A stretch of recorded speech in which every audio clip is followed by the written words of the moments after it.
3 महिन्यांची average sugar आहे ही. आपण निदान वर्षात एकदा दोनदा तरी ही चेक करून बघायला पाहिजे की आपण कुठं आहोत आणि त्यानुसार आपण ते उपचार घ्यायला पाहिजेत. पण वजन कमी झालं की टाईप 2 डायबिटीस मध्ये तुम्ही त्या मधुमेहापासून मुक्त होऊ शकता. इथपर्यंत वजन कमी होण्याचा फायदा होतो.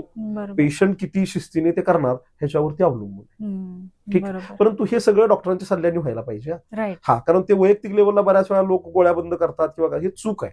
म्हणजे मला हे अगदी अंडरलाईन करायचं आहे की डायबिटीस समजून घेताना काय समजलं पाहिजे आपल्याला, तर तुमची शुगर नियंत्रणात असणं गरजेचं आहे.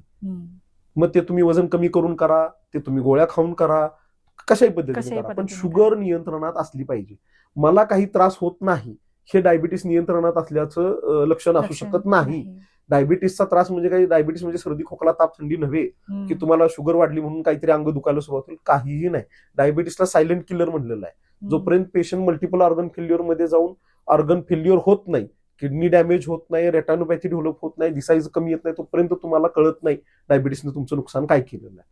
तर त्याच्यामुळे शुगर नॉर्मल राहिली पाहिजे. मी सोप्या भाषेत नेहमी पेशंटला बोलताना म्हणतो की मी म्हणणार माझा मुलगा खूप हुशार आहे आणि मार्कलिस्ट दाखवा म्हणलं की, तर तसं तुमचं मार्कलिस्ट म्हणजे तुमचा शुगरचा रिपोर्ट वरती तुमची शुगर नॉर्मल असली पाहिजे.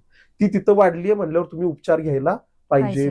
संपूर्ण व्हिडिओ बघण्यासाठी द सारिका शो या युट्यूब चॅनलला आत्ताच भेट द्या